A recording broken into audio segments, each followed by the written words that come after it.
आप सभी को प्रभु यीशु मसीह के मधुर और मीठे नाम में जय मसीह, जय Yeshu. Very good evening to one and all. हम लोग और आगे बढ़ रहे हैं हमारे प्रकाशित वाक्य के अध्ययन में और कई नई चीज़ों को सीख रहे हैं, नई बातों को सीख रहे हैं। आइए हम लोग प्रार्थना करेंगे और आज के वचन में सीधे जाएंगे और कुछ बातों को मैं रिपीट करूंगा और फिर हम लोग आज के वचन में जाएंगे। आइए हम लोग प्रार्थना करें। धन्यवाद देते हैं प्रभु इस समय के लिए जो तूने हमारे जीवन में दिया। प्रभु हम तेरे सम्मुख फिर से एक बार इकट्ठे होते हैं परमेश्वर, और जबकि तेरे वचन में से अध्ययन करने जा रहे हैं, होने दे परमेश्वर की तरह पवित्र आत्मा का अगुवाई हम में से प्रत्येक के साथ में रहने पाए कि जब हम पूरे लगन से, मेहनत से और यत्न से तेरे वचन के खोजी बनते हैं परमेश्वर, तू अपने महान कार्य को, अपने महान वचनों को हम पर प्रकट कर प्रभु। और आज के संदर्भ के लिए हमें कई बातों को सिखा, भविष्य के संदर्भ के लिए कई बातों को सिखा, ताकि तेरा नाम महिमा पाए, तेरा नाम महान हो। जो सेवकाई तूने हमें दी है उसमें हम और विश्वास योग्यता में आगे बढ़ सके और हमारे जीवन में तुझे और अपने जीवन में मान करके आगे बढ़ सके। सारी बातों में तेरे नाम को महिमा देते हैं, यीशु के नाम से मांगते हैं, सुना ग्रहण कर पिता, आमीन आमीन। Let us start from Revelation chapter 11 verse 1 and 2। आज का जो अध्ययन है वो है प्रकाशित वाक्य, उसका 11वां अध्याय और उसका पहला पद और दूसरा पद। प्रकाशित वाक्य उसका 11 और उसका 1 और 2 जो आज हम देखने वाले हैं। सब्जेक्ट है proof of God keep his promise, keeps his promise. इस बात का सबूत कि परमेश्वर अपनी की गई प्रतिज्ञाओं को, परमेश्वर अपने किए गए वायदों को पूरा करता है। गॉड कीप्स हिज प्रॉमिस, परमेश्वर अपने वायदों को पूरा करता है। The key verse is Revelation chapter 11 verse 1। जो मुख्य पद है वो है प्रकाशित वाक्य उसका 11वां अध्याय और उसका पहला पद जो आज शाम को हम लोग देखने वाले हैं। आइए हम लोग शुरू करेंगे, लेकिन शुरू करने से पहले मैं आपको बताना चाहूंगा हम लोगों ने 10 अध्याय पूरे कर चुके हैं and this is the milestone, this is a real milestone. ये एक बीच का समय है। अभी 11वें अध्याय पे हम लोग पहुंचे हैं, आगे 11 और अध्याय हमारे लिए बाकी है। तो हम बीच में है, प्रकाशित वाक्य के बीच में है और कई महान बातों को हम लोगों ने सीखा है, भविष्य की बातों को हम लोगों ने सीखा है। And as we come to chapter number 11, जैसा हम प्रकाशित वाक्य 11वें अध्याय में आते हैं, मैं आपको यह बात बताना चाहूंगा कि प्रकाशित वाक्य 11वां अध्याय जो है ये बहुत डिफिकल्ट अध्याय है समझने के लिए, सीखने के लिए, क्योंकि इसमें कई गुत्थियां हैं जिसको समझना, जिसको सुलझाना जरूरी है। और बाइबल के अलग अलग भाग से हम लोग देखेंगे और एक एक पद को समझने की कोशिश करेंगे कि परमेश्वर यहां से हमसे क्या बातचीत करता है। But before we get into this, इस 11वें अध्याय में जाने से पहले I want to do a bit of a reminder. मैं आपको कुछ पुरानी बातें स्मरण दिलाना चाहता हूं, याद दिलाना चाहता हूं, जस्ट फॉर कॉन्टेक्स्ट। याद रखिएगा, ये मैं ऐसे ही नहीं दोहरा रहा हूं क्योंकि समय को बिताना है इसलिए दोहराया जा रहा है, नहीं। और इसलिए भी नहीं दोहरा रहा हूं कि ऐसे ही फालतू में कुछ नहीं सोचा तो चलो दोहरा देते हैं पुरानी बातों को, ऐसा नहीं है। इनको दोहराने के पीछे एक निश्चित उद्देश्य है और वो उद्देश्य है कि आपको संदर्भ पता चले कि ये जो 11वां अध्याय आ रहा है, 11वां अध्याय बोला जा रहा है, वो किस संदर्भ में है, तो वो संदर्भ पता करना जरूरी है।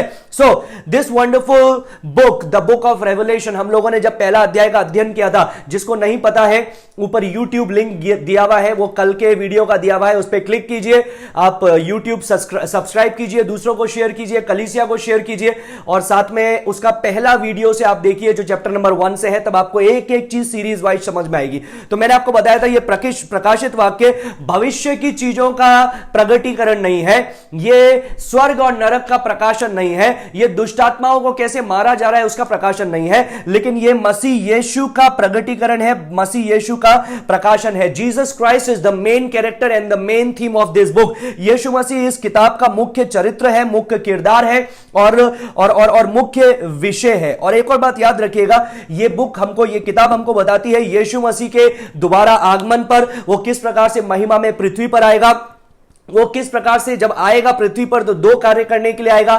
जो अविश्वासी है उनका न्याय करने के लिए आएगा, और जो विश्वासी है और जो विश्वासी उस क्लेश के समय में है, उन लोगों को प्रभु क्या करेगा, रिवॉर्ड देगा। He would give them the rewards. एक और बात याद रखिएगा, यह हमको बताती है कि यीशु मसीह का दूसरा आगमन हो रहा है और दूसरे आगमन तक क्या क्या क्या क्या चीजें चल रही है। जो क्लेश का समय हम लोगों ने देखा, दूसरे आगमन के बाद में हम लोग देखते हैं जो मिलेनियल किंगडम है, 1000 साल का राज्य है, और फिर उसके बाद में हम लोग देखते हैं यीशु मसीह नया आकाश नई पृथ्वी को बनाएगा। वो सारी चीजों को हम इस प्रकाशित वाक्य की पुस्तक में देखते हैं। पहला अध्याय हम लोगों ने देखा यीशु मसीह का विवरण या यीशु मसीह का प्रकाशन। दूसरा और तीसरा अध्याय हम लोगों ने देखा जिसके अंदर हम लोगों ने कलीसियाओं के बारे में बात किया। जो एशिया माइनर की 7 कलीसियाएं थी, वो उस समय की कलीसियाओं के लिए था, वो इतिहास की कलीसियाओं के लिए है, और वो आपकी और मेरी कलीसियाओं के लिए भी है। और फिर हम लोगों ने चौथा और पांचवा अध्याय में देखा कि परमेश्वर ने यूहन्ना को स्वर्ग का एक दर्शन दिया, स्वर्ग में उठा लिया और परमेश्वर ने उसको वो दर्शन दिया। छठे अध्याय से हम लोग देख रहे हैं कि कैसे एक के बाद में एक जो न्याय है वो प्रकट हो रहा है, जो परमेश्वर का न्याय है वो पृथ्वी पर हो रहा है। और ये न्याय सब किस में लिखा हुआ है? उस छोटी पुस्तक में लिखा हुआ है जो 5वें अध्याय में हम लोगों ने देखा परमेश्वर पिता के हाथ में है जो सिंहासन पर विराजमान है। यीशु जो मेमना है उसने वो किताब खोली, उसके ऊपर 7 मोहर है, एक एक करके मोहर वो खोलने लगा, और अभी हम लोग 7वीं मोहर पर हैं। हम लोग 7वीं मोहर पर है और हम लोगों ने 6 तुरही भी देख ली है। 7वीं मोहर के द्वारा 7 तुरही का न्याय आया। 6 तुरही का न्याय हम लोग देख चुके हैं और 7वें तुरही के न्याय के अंदर हम लोग जाने वाले हैं। लेकिन वो समय शुरू होने से पहले परमेश्वर ने ये 10वां और 11वां अध्याय हमको दिया है ताकि हम ये सारे जो भयजनक चीजें हो रही है, भयजनक बातें हो रही है, परमेश्वर का प्रकोप इस पृथ्वी पर उंडेल रहा है, इसके बीच में हम परमेश्वर से आशा को प्राप्त कर सके, परमेश्वर से प्रोत्साहन को प्राप्त कर सके। कौन लोग? जो उस समय के अंदर 7 साल के अंदर जो लोग बचाए जाएंगे वे लोग। कलीसिया जो है वो 7 साल शुरू होने से पहले उठा ली गई है, तो अब दुनिया में कलीसिया नहीं है, लेकिन क्या हो रहा है, फिर भी 7 साल के समय में लोग बचाए जा रहे हैं। और याद रखिए हम लोगों ने छठी मोहर जब खोली गई उसके बाद में एक ब्रेक हुआ था, फिर 7वीं मोहर खोली गई और छठी तुरही जब फूकी गई है उसके बाद में एक ब्रेक है। छठा कटोरे का न्याय होगा उसके बाद में एक ब्रेक है। और ये किस लिए है, इसका उद्देश्य किस लिए है? 2 चीजें कल मैंने आपको बताया था, to comfort and to encourage, प्रोत्साहन देने के लिए और हमको शांति देने के लिए, उन लोगों को शांति देने के लिए जो लोग उस समय में रहेंगे, क्योंकि बातें बिगड़ती जा रही है, एक से बढ़कर के एक न्याय आ रहा है, चीजें बिगड़ती जा रही है। अभी उस समय में जो लोग हैं परमेश्वर उनको क्या कर रहा है? शांति दे रहा है और बता रहा है कि मैं तुम्हें सुरक्षा दूंगा और एक दिन आएगा जब मैं वापस आने वाला हूं। वो 7 साल का समय है, 7 इयर्स ट्रिबुलेशन पीरियड, जो हम लोग हमेशा इन दिनों में देखे हैं और देखते आए हैं, आगे चलकर के भी हम लोग वो देखने वाले हैं कई बातों को। अभी 10वां अध्याय का पहले पद से 11वें अध्याय के 14वें पद तक ये सबसे बड़ा इंटरल्यूड है या सबसे बड़ा ब्रेक है, सबसे बड़ा पॉज है। और यहां पर प्रभु कई बातों को हमको सिखा रहा है। ये 7वीं तुरही अब फूकी जानी है और 7वीं तुरही के द्वारा 7 कटोरे का न्याय उतरेगा और ये 7 कटोरे का न्याय जो रैपिड फायर होगा, एक के बाद में एक के बाद में एक, जल्दी जल्दी होगा। अब याद रखिए हम लोगों ने 6 मोहर को खुलता हुआ देखा। पहली मोहर में सफेद घोड़ा, शांति का प्रतीक, मसीह विरोधी इस दुनिया में आया, लेकिन मसीह विरोधी कहला करके नहीं, लेकिन एक न्याय करने वाला कहला करके, एक अच्छा राजनेता कहला करके, एक शांति देने वाला कहला करके, world ruler, to be the world ruler. दूसरी जब मोहर खोली गई तो एक लाल घोड़ा स्वर्ग से उतरा जो युद्ध को बताता है। तीसरी मोहर के अंदर सफेद काला घोड़ा छोड़ा गया जो किसको बताता है? फेमीन को, अकाल को बताता है। चौथी मोहर के अंदर पीले रंग का घोड़ा छोड़ा गया जो अर्थक्वेक, पेस्टिलेंस, डेथ को बताता है। 5वीं मोहर जब खोली गई तो स्वर्ग में हम लोगों ने प्राणों को देखा। 6ठे अध्याय के अंदर जो 9वें पद से हम लोगों ने देखा कि प्राण परमेश्वर की उस वेदी के सामने, जो प्रार्थना को बताता है, उस वेदी के सामने खड़े होकर के पुकार रहे, तू कब हमारा न्याय करेगा। 6ठी तो मोहर जब खोली गई हम लोगों ने देखा तो आकाश है, ब्रह्मांड है, वो पूरा हिल गया। और फिर उसके बाद में हम लोगों ने 7वीं मोहर के द्वारा 7 तुरही का न्याय देखा। पहली तुरही के न्याय के अंदर 1/3 अर्थ, 1/3 लैंड, मतलब पृथ्वी 1/3 नष्ट हो गई। दूसरी तुरही के अंदर 1/3 समुद्र नष्ट हो गया, उसके सारे प्राणी नष्ट हो गए और 1/3 जहाज नष्ट हो गए। तीसरी तुरही के अंदर 1/3 जो फ्रेश वाटर थे, मतलब जल के सोते या नदियां जो लोग पीने के लिए यूज में लेते हैं, वो नष्ट हो गए। चौथी तुरही के अंदर हम लोगों ने देखा 1/3 सूरज चांद नष्ट हो गए। फिर हम लोगों ने 5वीं तुरही देखा कि उसके अंदर शैतान को स्वर्ग से नीचे फेंक दिया गया, उसके हाथ में एक कुंजी दी गई, वो चाबी दी गई अथाह कुंड की, वो अथाह कुंड में गया और वहां से कई दुष्टात्माओं को जो नूह के जमाने से बंदी थी उनको वहां से निकाल दिया और वो 5 महीने तक लोगों को सताती रही। फिर जब 6ठी तुरही फूकी गई तो हम लोगों ने देखा वो जो फुरात नदी पर 4 दुष्ट आत्माएं बांध करके रखी थी, उनको भी छोड़ दिया गया और वो एक बड़ी सेना लेकर के 1/3 दुनिया को खत्म कर दिया। 20 करोड़ की बड़ी सेना लेकर के 1/3 दुनिया नष्ट हो गई। और ये सब के बाद में अभी 7वीं तुरही आने वाली है, जिसके द्वारा 7 कटोरे का न्याय होगा। लेकिन उसके बीच में परमेश्वर चाहता है कि परमेश्वर एक पॉज ले और ये बताए लोगों को कि ये अंत निकट आने वाला है, अब जल्दी होगा, अब देर नहीं लगेगी। जो हम लोगों ने कल 10वां अध्याय में देखा, और यहां पर हम कई बातों को देख रहे हैं। कल जो हम लोगों ने देखा, 5 बातों को 10वां अध्याय से देखा। विचित्र स्वर्गदूत, विचित्र कार्य, विचित्र उत्तर,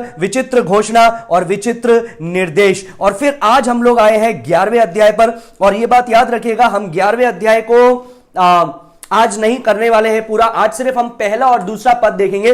उसका कारण यह है कि हमको संदर्भ समझना जरूरी है, इससे पहले कि हम लोग यह देखें कि वो 2 गवाह कौन थे, उनके द्वारा क्या क्या कार्य हुआ और क्या क्या उन्होंने किया। वो सब देखने से पहले हमारे लिए जरूरी है कि हम संदर्भ समझे कि क्या चल रहा है, आखिर वो जो बोल रहा है उसका मतलब क्या है और परमेश्वर किन बातों को हमको बता रहा है।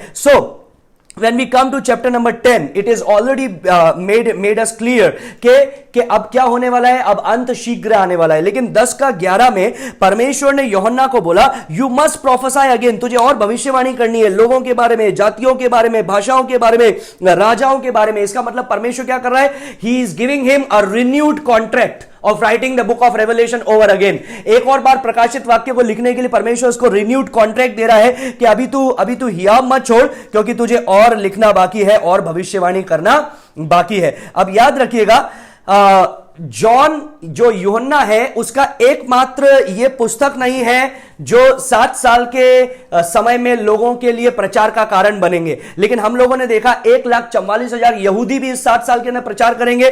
हम लोगों ने इसके बारे में मैंने आपको बताया था कि स्वर्गदूत उड़ते हुए प्रचार करेंगे। फिर मैंने आपको यह भी बताया था कि इस समय में जो विश्वासी बनेंगे वे लोग भी प्रचार करेंगे। और फिर मैंने आपको यह भी बताया था पहले कि 2 गवाह भी होंगे जिनको हम 11वें अध्याय में देखने वाले हैं। लेकिन आज हम उसमें नहीं जाएंगे। आज हम देखेंगे कि कॉन्टेक्स्ट क्या है इसका, और हम लोग देखेंगे सबूत के परमेश्वर अपने वायदों को पूरा करता है। परमेश्वर अपने वायदों को पूरा करने वाला परमेश्वर है। ये सब चीजों को जब हम देखते हैं तो हम लोग आते हैं 11वां अध्याय के पहले पद से 14वें पद तक। मैं ये 11 का 1 से 14 पढ़ना चाहूंगा आपको समझ में आने के लिए कि क्या हो रहा है यहां पर। लेकिन फिर हम लोग 11 का 1 और 2 ही देखेंगे। मैं पढ़ूंगा आपके लिए, अपनी अपनी बाइबल में आप खोल लीजिए अपनी अपनी भाषा में, चैप्टर 11 वर्स 1 to 14। फिर मुझे नापने के लिए एक सरकंडा दिया गया और किसी ने कहा, उठ परमेश्वर के मंदिर और वेदी और उसमें उपासना करने वालों को नाप ले, पर मंदिर के बाहर का आंगन छोड़ दे, उसे मत नाप, क्योंकि वह अन्य जातियों को दिया गया है और वे पवित्र नगर को 42 महीने तक रौंदेगी। मैं अपने 2 गवाहों को यह अधिकार दूंगा कि टाट ओढ़े हुए 1260 दिन तक भविष्यवाणी करें। ये वे ही जैतून के 2 पेड़ और 2 दीवट हैं जो पृथ्वी के प्रभु के सामने खड़े रहते हैं। यदि कोई उनको हानि पहुंचाना चाहता है तो उनके मुंह से आग निकलकर उनके बैरियों को भस्म कर देती है। वाह! और यदि कोई उनको हानि पहुंचाना चाहेगा तो अवश्य इसी रीति से मार डाला जाएगा। मतलब कोई उनको हानि पहुंचाना चाहता है तो अपना मुंह खोलते हैं, आग निकलती है, वो भस्म हो जाते हैं। उन्हें अधिकार है कि आकाश को बंद करें और उनकी भविष्यवाणी के दिनों में मेघ ना बरसे, और उन्हें सब पानी पर अधिकार है कि उसे लहू बनाए। 1/3 तो ऑलरेडी फिनिश हो गया, अभी तो थोड़ा सा बचा है, उसको भी ये लहू बनाने के लिए इनके पास में शक्ति है। और क्या लिखा है, जब जब चाहे तब तब पृथ्वी पर हर प्रकार की विपत्ति लाएं। जब वे अपनी गवाही दे चुकेंगे तो वो पशु जो अथाह कुंड में से निकलेगा उनसे लड़कर उन्हें जीतेगा और उन्हें मार डालेगा, मतलब मारे जाएंगे। उनके शव उस बड़े नगर के चौक में पड़े रहेंगे जो आत्मिक रूप से सोदोम और मिस्र कहलाता है, जहां उनका प्रभु भी क्रूस पर चढ़ाया गया था। सब लोगों और कुलों और भाषाओं और जातियों के लोग उनके शवों को 3.5 दिन तक देखते रहेंगे और उनके शवों को कब्र में रखने ना देंगे। कैसे देखेंगे? Through satellite media. फिर पृथ्वी के रहने वाले उनके मरने से आनंदित और मग्न होंगे और एक दूसरे के पास भेंट भेजेंगे, क्योंकि इन दोनों भविष्यवक्ताओं ने पृथ्वी के रहने वालों को सताया था। परंतु 3.5 दिन के बाद परमेश्वर की ओर से जीवन की श्वास उनमें पेट गया और वे अपने पांवों के बल खड़े हो गए और उनके देखने वालों पर बड़ा भय छा गया। 12वां पद, तब उन्हें स्वर्ग से एक बड़ा शब्द सुनाई दिया, यहां ऊपर आओ। यह सुन वे बादल पर सवार होकर अपने बैरियों को देखते देखते स्वर्ग पर चढ़ गए। फिर उसी घड़ी एक बड़ा भूकंप हुआ और नगर का 10वां भाग गिर पड़ा और उस भूकंप से 7,000 मनुष्य मर गए और शेष डर गए और स्वर्ग के परमेश्वर की महिमा की। दूसरी विपत्ति बीत चुकी, देखो तीसरी विपत्ति शीघ्र आने वाली है। ये वो 3 वो है जो हम लोगों ने पहले देखा था, और वो अभी एक पहला वो निकल गया जो हम लोगों ने देखा था। अभी ये दूसरी हाई है जो हम लोग आने वाले दिनों में देखेंगे, और फिर तीसरी हाई होगी। So this is the context. अभी एक बात याद रखिएगा, जब हम लोग यहां पर अंदर जा रहे हैं, वचन को देख रहे हैं, तो ये 2 गवाह कौन है, ये सब देखने से पहले ज्यादातर लोग क्वेश्चन पूछते हैं, ये 2 गवाह कौन है? क्या ये एलिया है? क्या ये मूसा है? क्या इनको क्या अधिकार दिया गया है? लोग इन बातों को जानना चाहते हैं, लेकिन उसके कॉन्टेक्स्ट को जानना नहीं चाहते, क्योंकि वो बोरिंग हो जाता है। लेकिन कॉन्टेक्स्ट को नहीं जानेंगे तो ये बातों को भी नहीं जान पाएंगे। तो याद रखिए, हमको डिलीजेंटली परमेश्वर के वचन का अध्ययन करना है, देखना है कि परमेश्वर का वचन हमसे क्या कह रहा है। मतलब इनके पास में शक्ति है, इनके पास में सामर्थ्य है, और ये प्रचार करेंगे, ये दुनिया तक, सारे कोने तक परमेश्वर का सुसमाचार पहुंचेगा, क्योंकि मत्ती 24 में ऐसा ही लिखा है, 24:14 में, फिर सुसमाचार दुनिया के छोर तक पहुंचेगा और तब अंत आएगा, तब वो दिन आएगा जिस समय यीशु मसीह दोबारा पृथ्वी पर आएगा। तो आइए हम लोग पहले पद को देखेंगे, वर्स नंबर 1। सो वर्स नंबर 1 पढ़ेंगे, 11 का 1 फिर से पढ़ेंगे। And I will write a point, measurement of the temple. फिर मुझे नापने के लिए एक सरकंडा दिया गया और किसी ने कहा, उठ, परमेश्वर के मंदिर और वेदी और उसमें उपासना करने वालों को नाप ले। वर्स नंबर 1 से हम लोगों ने देखा मेजरमेंट ऑफ द टेंपल, उस मंदिर का नाप। सबसे पहला लिख दीजिए, पहला पॉइंट लिख दीजिए, मंदिर का नाप, मेजरमेंट ऑफ द टेंपल, मंदिर का नाप। सबसे पहला चीज जो हम देखने वाले हैं वर्स नंबर 1 से, वो है मंदिर का नाप। अभी याद रखिएगा, यूहन्ना ये जो दर्शन परमेश्वर उसको दिखा रहा है, यूहन्ना पूरी तरह से उसमें इन्वॉल्व है, पूरी तरह से उसमें शामिल है। क्योंकि हम लोगों ने देखा था जब वो किताब 10वें अध्याय में, कल हम लोगों ने जिसके बारे में चर्चा की थी, वो छोटी किताब, तो वो गया, उस छोटी किताब को उसने अपने हाथों से लिया और उसको खा लिया, और मुंह में मीठा लगा लेकिन पेट में कड़वा लगा। तो वो इन्वॉल्व हो रहा है पूरी तरह से, और यहां पर भी वो पूरी तरह से इन्वॉल्व हो रहा है। तो सबसे पहले हम लोग देखते हैं मेजरमेंट ऑफ द टेंपल की जब बात आती है, उस मंदिर के नापने की बात आती है, तो सबसे पहले हमको सुनाई देती है वॉइस। सबसे पहले हमको क्या सुनाई देती है? वॉइस, आवाज। और उस आवाज ने उससे क्या कहा? ऐसा लिखा है, फिर मुझे नापने के लिए एक सरकंडा दिया गया और किसी ने कहा, somebody asked me, they was given to me, किसी ने मुझे कहा। अभी एक किसकी आवाज है? जो हम लोगों ने 10वें अध्याय के 8वें पद में देखा, और जो 10वें अध्याय के अंदर देखा, ये परमेश्वर की आवाज है, परमेश्वर की ओर से आवाज है। हो सकता है ये यीशु मसीह बोल रहा है स्वर्ग से, हो सकता है ये परमेश्वर पिता बोल रहा है, हो सकता है ये एक स्वर्गदूत बोल रहा है, लेकिन जो कुछ भी है उसका जो सोर्स है वो गॉड है, सोर्स जो है उसका वो परमेश्वर है। तो यहां पर वो आवाज ने उसको बोला कि उठ और वो मेजरिंग रॉड को ले, which is like an staff, Hindi में लिखा है उस सरकंडे को ले जो नापने के लिए है। इंग्लिश में लिखा है measuring rod like a staff और लाइक अ रॉड। ये एक मेजरिंग रॉड है जो एक स्टाफ की तरह है, उसको तू ले और उससे तू मेजर कर। ये याद रखिएगा, ये वो मेजरिंग रॉड है जो पुराने समय में, एंशिएंट टाइम्स में, they used to use this kind of measuring rods. इस प्रकार की मेजरिंग रॉड्स को वे लोग इस्तेमाल में लेते थे। हम लोगों ने अभी देखा 10वां अध्याय के 11वें पद में परमेश्वर ने उसे बोला था कि तू और चीजों को देखेगा, और चीजों को तू लिख और भविष्यवाणी कर, और परमेश्वर उसको एक और मौका दे रहा है कई और बातों को लिखने के लिए, और यहां पर परमेश्वर ने उसे बोलना चालू कर दिया। परमेश्वर ने उसको आवाज दी और परमेश्वर ने बोला इन बातों को तू लिख। अभी एक और चीज यहां पर हम लोग देखते हैं, पहला देख रहे हैं वॉइस, दूसरा देख रहे हैं हम लोग रॉड या सरकंडा, हिंदी में लिख दीजिए सरकंडा। अभी सरकंडा से हम लोग क्या देखते हैं? इंग्लिश में लिखा है a measuring rod like a staff. Hindi में सिर्फ एक ही शब्द लिखा हुआ है कि वो सरकंडा, नापने के लिए सरकंडा उसे दिया गया। अभी ये जो सरकंडा शब्द है ये यूनानी भाषा में लिखा गया है कालामोस, हिंदी में लिख दीजिए आप लोग कालामोस, KALAMOS, और ये जॉर्डन तराई के अंदर, यर्दन की तराई के अंदर उगने वाला एक रीड है, एक रीड है। ये अंदर से हॉलो होता है, जैसे बैम्बू स्टिक होती है उसी प्रकार से अंदर से हॉलो होता है, लगभग 10 या 15 फीट का होता है। लोग इसको इस्तेमाल में लेते हैं यार्ड स्टिक के रूप में नापने के लिए, लोग इसको इस्तेमाल में लेते हैं चलने के लिए, नीचे से तीखा करके, लोग इसको इस्तेमाल में लेते हैं पॉइंट करने के लिए, किसी चीज को बताने के लिए। So there are lot of use for it. और यही उसको दिया गया, ये स्टिक उसको दिया गया और उसको बोला गया कि तू इसको नाप। अभी ये स्टिक कितनी लंबी है वो नहीं पता है, लेकिन रॉड लिखा हुआ है, सरकंडा लिखा हुआ है, इसका मतलब हमें पता चलता है। आज के जनरेशन को पता नहीं चलेगा क्योंकि हम लोग फीते से नापते हैं या किसी और चीजों से नापते हैं, लेकिन यहां पर क्या लिखा है? सरकंडा, क्योंकि ये वो चीजें हैं जो उस जमाने में वे लोग इस्तेमाल में करते थे। अभी तीसरे चीज के अंदर हम लोग आए, रीजन, कारण। तीसरी बात लिखिए, कारण। इसके अंदर मैं यहां पर कुछ बातों को आपको बताना चाहूंगा, पुराने नियम में लेकर के जाना चाहूंगा और बताना चाहूंगा कि परमेश्वर यहां पर हमको क्या याद दिला रहा है। लेकिन याद रखिए हमारा विषय क्या है? Proof of God keeps his promise. ये परमेश्वर अपने वायदों को पूरा करता है, उसका सबूत। परमेश्वर अपने वायदों को पूरा करने वाला परमेश्वर है, उसका सबूत। कई लोग बोलते हैं मूसा ने पाप किया और वो वायदे की स्थान में नहीं जा पाया। सही है, परमेश्वर ने मूसा को बोला था मैं तुझे कनान देश में लेकर के जाऊंगा, तू अगुवाई करेगा लोगों का, लेकिन जब मूसा ने पाप किया तो वो कनान देश में नहीं पहुंचा क्योंकि उसने पाप किया। तो जब मूसा ने पाप किया और वो कनान देश में नहीं जा पाया, तो आज आप और मैं कौन से दूध से धुले हैं? हम कैसे कह सकते हैं कि हमारे जीवन में कोई पाप नहीं है? तो इसका मतलब अगर मूसा को किए गए वायदे को परमेश्वर ने पूरा नहीं किया तो हम ये कैसे कह सकते हैं कि आपको और मुझे किए गए वायदे को प्रभु पूरा करेगा? उसका उत्तर क्या है वो यहां से हम लोग देखेंगे आज, जो परमेश्वर अपने वचन से बताएगा। So we are going to look the reason. यहां पर उसको क्या कहा गया? उसको बोला गया उठ परमेश्वर के मंदिर और वेदी और उसमें उपासना करने वालों को नाप ले।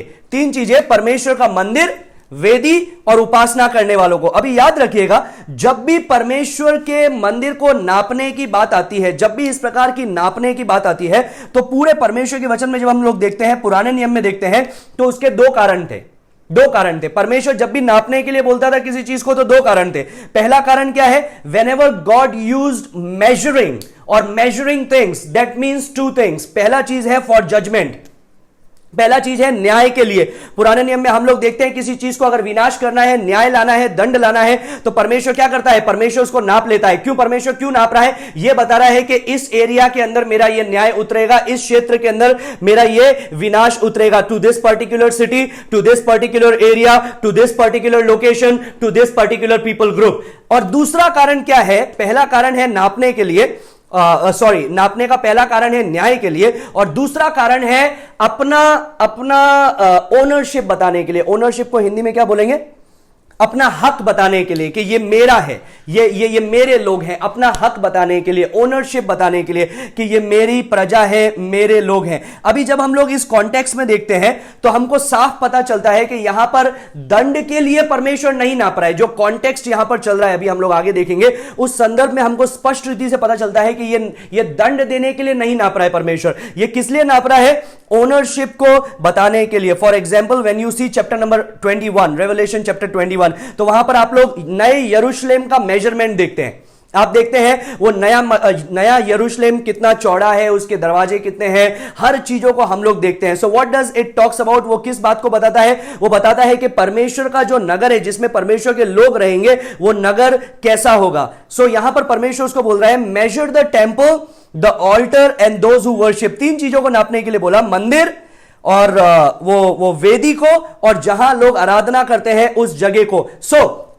ये याद रखिए, परमेश्वर अपने पैरामीटर्स को डिफाइन कर रहा है। परमेश्वर उस प्रॉपर्टी को नापने के लिए इसलिए बोल रहा है क्योंकि परमेश्वर यह बताना चाहता है, परमेश्वर यह बोल रहा है दूसरे शब्दों में, I am going to measure out the people of the temple. मैं उन लोगों को नापूंगा जो इस मंदिर के लोग हैं, the people who worship in it, जो लोग इसमें आराधना करते हैं, the people to whom it belongs, जिस लोगों का यह है, नेमली इजराइल। किसका है? इजराइल के लोगों का, इजराइल की प्रजा का। तो परमेश्वर उसको नापने के लिए बोल रहा है। For example, the Lord is talking to them, saying that I am going to protect you, I am going to preserve you, I am going to give you a favoured position. मैं तुमको सुरक्षा दूंगा, मैं तुमको निश्चित रीति से सुरक्षित रखूंगा, रक्षा करूंगा तुम्हारी, और तुमको एक साथ इकट्ठा भी करूंगा। So that is the meaning, that is the context behind it. अब याद रखिएगा, ये वो लोग हैं, ये यहूदी लोग कौन लोग हैं? ये वो लोग हैं जिन्होंने AD 70 के अंदर यीशु को इंकार किया था। They rejected God. हम लोगों ने देखा AD 70 के अंदर उनका नगर पूरी रीति से नाश कर दिया गया। अभी एक और बात याद रखिएगा, जब यूहन्ना को मंदिर नापने के लिए बोला तो यूहन्ना को क्या पता है? यूहन्ना को पता है AD 70 में इन लोगों ने परमेश्वर को रिजेक्ट किया था। यूहन्ना को पता है कि मंदिर को नाश कर दिया गया था, यरूशलेम को नाश कर दिया गया था 25 साल पहले। अभी 25 साल बीत गए हैं उस नाश हुए हुए, तो 25 साल पहले उसने देखा है उन सब चीजों को, यरूशलेम को नाश होते हुए। उसने देखा है कैसे रोमी लोग आए, 985 गांवों को निस्तो नाबूद कर दिया, पूरी तरह से ध्वस्त कर दिया, 10 लाख से ज्यादा यहूदियों को मौत के घाट उतार दिया, मतलब लहू की नदियां वहां पर बही, मंदिर पूरी तरह से नाश कर दिया, मंदिर पूरी तरह से तोड़ दिया। यह सारा चीज उसके दिमाग में है। लेकिन अब परमेश्वर बोल रहा है कि उस मंदिर को तू क्या कर? नाप। सो इसका मतलब क्या है? He is getting an idea that when God is asking him to measure the temple, that means there will be a temple in the future. मतलब भविष्य के अंदर एक मंदिर होगा। उसके दिमाग में यह प्रश्न हो सकता है, और हमारे दिमाग में यह प्रश्न हो सकता है, जब इजराइल ने परमेश्वर को रिजेक्ट किया और इतनी सारी विपत्ति आई, तो उसके दिमाग में यह प्रश्न हो सकता है, does God forget his promises? क्या परमेश्वर अपने वायदों को भूल गया है, जो परमेश्वर ने अब्राहम से किया, जो परमेश्वर ने इजराइल से किया? क्योंकि 10 लाख से ज्यादा यहूदी नाश हो गए। क्या परमेश्वर अपने वायदों को भूल गया है? एंड एट दिस टाइम, ये इस समय में परमेश्वर उसको याद दिला रहा है कि नहीं, मैं अपने वायदों को नहीं भूला हूं। क्योंकि रोमियो 11 का 25 और 26 में परमेश्वर का वचन क्या बोलता है? पौलुस के द्वारा परमेश्वर का आत्मा ने ये बातों को लिखा, और वहां पर लिखा है all Israel will be saved. सारा इजराइल बचाया जाएगा, सारा इजराइल का उद्धार होगा। That does not means every single person, that means all in totality.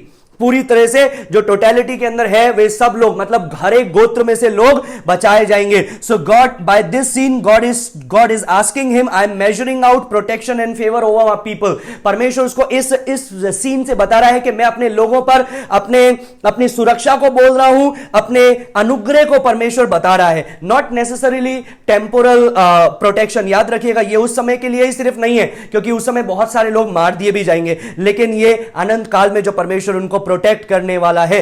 अभी एक और चीज हम लोग यहां पर देखते हैं, मेजर व्हाट। आप लोगों ने देखा कारण क्या था? रॉड के बारे में सुना, उस आवाज के बारे में सुना। अभी मेजर व्हाट, किस बातों को, किन चीजों को उसको मेजर करना है? सबसे पहले परमेश्वर ने बोला द टेंपल। यूनानी भाषा में है नाओस। टेंपल का मतलब है 3 चीजें। टेंपल का मतलब है सबसे अंदर में अति पवित्र स्थान, उसके बाहर में पवित्र स्थान, और ये जो है, ये जो 1 और 2, ये जो है इसको बोलते हैं टेंपल। और तीसरा चीज है जो परमेश्वर ने बोला, वेदी। वेदी कौन सी है जो हम लोग इतने दिन से देखते आए हैं? Brazen altar, which is really outside the temple. ये इस मंदिर के बाहर में है। अति पवित्र स्थान अंदर में है, जहां महायाजक जा सकता है। पवित्र स्थान है फिर जहां याजक और महायाजक जा सकते हैं दिन में 2 बार। अति पवित्र स्थान में महायाजक साल में 1 बार जा सकता है। और फिर उस सबके बाहर में एक है ब्रेजन ऑल्टर, जहां पर होम बलि चढ़ाई जाती है, जहां पर मेल बलि चढ़ाई जाती है, जहां पर वो सारी चीजों को वहां पर चढ़ाया जाता है, बलियों को चढ़ाया जाता है, इजराइल के पापों की क्षमा के लिए बलि चढ़ाया जाता है। अभी याद रखिएगा, इजराइल के लोग सिर्फ उसी तक आ सकते हैं, वो पवित्र स्थान में भी नहीं आ सकते हैं, वो अति पवित्र स्थान में भी नहीं आ सकते हैं। तो परमेश्वर क्या बोल रहा है? तू पवित्र स्थान, अति पवित्र स्थान और ब्रेजन ऑल्टर, इन सब को तू क्या कर? तू इन सबको मेजर कर, और साथ में उस स्थान को भी मेजर कर जहां पर लोग क्या करते हैं? आराधना करते हैं। जहां पर लोग क्या कर रहे हैं? आराधना कर रहे हैं। कई जो यहूदी लोग हैं वो उस स्थान पर खड़े होकर के, जिसको कोर्टयार्ड बोला जाता है, उस स्थान पे खड़े होकर के वे क्या करते थे? परमेश्वर की आराधना करते थे, परमेश्वर की उपासना करते थे। So God is specifically denoting him कि जो मेरे लोग हैं, जो मेरी आराधना करने वाले इजराइल के लोग हैं, जो पवित्र स्थान है, अति पवित्र स्थान है, ब्रेजन ऑल्टर है, वो वेदी है और कोर्टयार्ड है, उस सबको तू क्या कर ले? नाप ले। अभी इसीलिए ज्यादातर जब यह मंदिर को नापने की बात आती है, पवित्र स्थान, अति पवित्र स्थान, बाहर का ब्रेजन ऑल्टर, वेदी और बाहर का स्थान को नापने की बात आती है, सबसे पहला प्रश्न आपके दिमाग में क्या आएगा? क्या मंदिर है? जब मंदिर ही नहीं है तो नापेगा किसको? क्योंकि मंदिर तो 25 साल पहले नष्ट हो गया। तो इसीलिए ज्यादातर बाइबल स्कॉलर्स ये विश्वास करते हैं कि ट्रिब्यूलेशन समय में 7 साल के क्लेश के समय में मंदिर बनाया जाएगा, एक मंदिर बनाया जाएगा। याद रखिए, यह 60 साल के समय के अंदर एक मंदिर बनाया जाएगा, पहले नहीं बनाया जाएगा। यह 60 साल का समय शुरू होगा और एक मंदिर का निर्माण हो जाएगा। अभी याद रखिए, वो इतने टेक्नोलॉजी उनके पास में है, इजराइल के पास में, कि अगर आज आदेश मिलेगा तो वो within few days, even within few days they can build the altar, they can build the temple. कुछ ही दिन के अंदर, महीने भी नहीं लगेंगे, कुछ ही दिन के अंदर वे क्या कर सकते हैं, उस मंदिर का निर्माण कर सकते हैं। याद रखिए, 25 साल पहले तो यूहन्ना को पता है कि यह मंदिर तो नाश हो गया है। क्यों? क्योंकि यीशु मसीह ने उसकी भविष्यवाणी की थी मत्ती 24:2 के अंदर, जहां पर यीशु मसीह ने क्या बोला था, not one stone would be left on top of the other, मतलब एक पत्थर दूसरे पत्थर के ऊपर नहीं रहेगा। परमेश्वर सब कुछ को क्या कर देगा, नाश कर देगा। तो अभी यहां पर जब यूहन्ना को बोला गया है कि तू इस मंदिर को नाप, तू इस मंदिर की वेदी को नाप, वेदी तक नाप, अंदर का स्थान नाप, और बाहर का जहां पर लोग खड़े रहते हैं, आराधना करते हैं, उस स्थान को नाप, तो इसका मतलब उसका दिमाग में सबसे पहले क्वेश्चन यह आएगा कि इसका मतलब उस समय में मंदिर होगा। और यही अच्छी बात हम परमेश्वर के पुराने नियम से भी हम लोग देखते हैं। जब मैं इसको देख रहा था तो मेरे को इतना अद्भुत लग रहा था कि परमेश्वर का वचन क्या ही मनोहर है, परमेश्वर कितना महान परमेश्वर है कि परमेश्वर ने जो जो बोला सटीकता से परमेश्वर उन कार्य को करता है। A to Z परमेश्वर उन कार्य को करता है। बोले गए काम को परमेश्वर करने वाला है, उसमें से एक को भी नहीं छोड़ता। आमोस नबी की पुस्तक उसका 9वां अध्याय और 11वां पद लिखते जाइएगा। मैं इंग्लिश में पढ़ूंगा, इसको हिंदी में रिफ्रेश करूंगा। आमोस 9 का 11, वहां पर ऐसा लिखा है, on that day I will raise up the tabernacle of David. उस दिन मैं दाऊद का जो वाचा का संदूक है उसको मैं उठाऊंगा। It talks about the end time, ये अंत दिन के बारे में बताता है, about the salvation of Israel, जब इजराइल का उद्धार होगा उसके उन दिनों के बारे में बताता है, जो अंतिम दिन है, जो आखिरी 3.5 साल है उसके बारे में बताता है। और फिर यहां पर लिखा है, I will raise up the tabernacle of David which has fallen down. मैं उस दाऊद के तंबू को फिर से खड़ा करूंगा, उस वाचा के संदूक को फिर से खड़ा करूंगा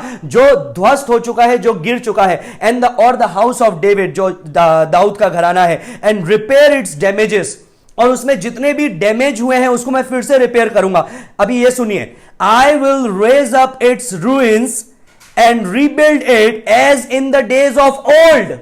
मतलब ये आखिरी 3.5 साल में परमेश्वर इजराइल के जीवन में वैसा खड़ा करेगा जैसे पहले उनके बाप दादा पेट्रियार्क्स के समय में परमेश्वर ने जो जो कार्य किया था वो परमेश्वर अपने लोगों के साथ में करेगा। In other words what God is saying over here, परमेश्वर क्या कह रहा है दूसरे शब्दों में, I am going to restore all of those things that were part of the David's time. दाऊद के दिनों में जो जो चीजें थी उनको मैं फिर से क्या करूंगा, वैसे के वैसे स्थापित करूंगा। And that certainly means the house where he is worshipped, जहां पर परमेश्वर की आराधना होती है, वो घर को, वो मंदिर बनाया जाएगा। एक और पद मैं आपको बताना चाहूंगा, मीका नबी की पुस्तक उसका 4वां अध्याय 1 पद, माइका चैप्टर 4 वर्स 1 लिख दीजिए। मीका 4 का 1, वहां पर ऐसा लिखा है, it will come about in the last days that the mountain of the house of the Lord will be established as the chief of the mountains. It will be raised above the hills and the people will streams to it. मतलब वो वैसा ही बता रहा है कि जो परमेश्वर का पवित्र मंदिर पहले था, जो पहाड़ की चोटी पर यरूशलेम की ओर यात्रा करते थे, वे ऊपर की ओर यात्रा करते हुए जाते थे और परमेश्वर की आराधना करते थे। जिस प्रकार से भजन संहिता लिखने वाला कहता है, मैं खुश हुआ जब लोग मुझसे कहने लगे कि आओ यहोवा के घर चले हम। वो दिन परमेश्वर फिर से लेकर के आएगा। There is a day coming when the temple will be build up. वो दिन आ रहा है जब वो मंदिर बनाया जाएगा। हाँ, ये महाशताब्दी काल के बारे में तो बताता है, मिलेनियल टेंपल के बारे में तो बताता है जो 1000 साल के समय में होगा, लेकिन ये उस मंदिर के बारे में बताता है जो ट्रिबुलेशन के समय में होगा। हगाई उसका 2:9 लिख दीजिए, हगे उसका 2 verse 9, Haggai chapter 2 verse 9। There it says, the latter glory of this house will be greater than the former, says the Lord of hosts, and in this place I shall give peace. जो बाद का जो घर होगा वो पहले वाले से भी मनोहर होगा। एक और पद को मैं देना चाहूंगा, जकरिया उसका 6 का 12 और 13 लिखते जाइएगा। जकरिया 6, 12 और 13, book of Zechariah chapter 6 verse 12 and verse 13. There it says, thus says the Lord of hosts, behold a man whose name is Branch. That's the Messiah. ये मसीहा के बारे में बोल रहा है, whose name is Branch. For he will branch out from where he is and build the temple of the Lord. It is he who will build the temple of the Lord, who will bear the honor and sit and rule on his throne. ये वो मसीहा के बारे में बता रहा है कि वो राज्य करेगा, अपने सिंहासन पे राज करेगा और वो कईयों को जन्म देगा, कईयों को वो बड़ा करेगा, कईयों को वो आगे बढ़ाएगा। यहेजकेल 40वां अध्याय से यहेजकेल 48वां अध्याय तक इस महिमामय मंदिर के बारे में बात करता है। लिखते जाइएगा, यहेजकेल 40 से यहेजकेल 48 तक इस महिमामय मंदिर के बारे में बात करता है। हां, प्रोफेटिकली देखेंगे तो ये जो भविष्यवाणी की ये सारी बातें लिखी है जो हम लोगों ने अभी पढ़ा, ये किंगडम, मिलेनियल किंगडम के बारे में बताता है कि जो मिलेनियल किंगडम में यीशु मसीह जो यीशु मसीह का 1000 साल का समय होगा, उस समय जो मंदिर बनाया जाएगा। But it also talks about this 7 years period. ये 60 साल समय के अंदर ही बताता है, जो ये 60 साल के समय के अंदर ये मंदिर का निर्माण होगा। अब मैं इस सब से आपको कहां लेकर के जा रहा हूं, याद रखिएगा। When we come to the conclusion, you will understand this.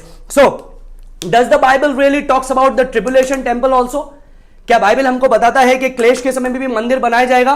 क्योंकि कई लोग बोलते हैं मंदिर नहीं बनाया जाएगा तो हमको पता नहीं चलेगा कि कब वो 60 साल का समय शुरू हो गया। लेकिन हम लोग विश्वास करते हैं कि वो मंदिर बनाया जाएगा, क्लेश के समय में भी एक मंदिर होगा। कैसे विश्वास करते हैं? दानियेल 9वां अध्याय लिख दीजिए, दानियेल 9।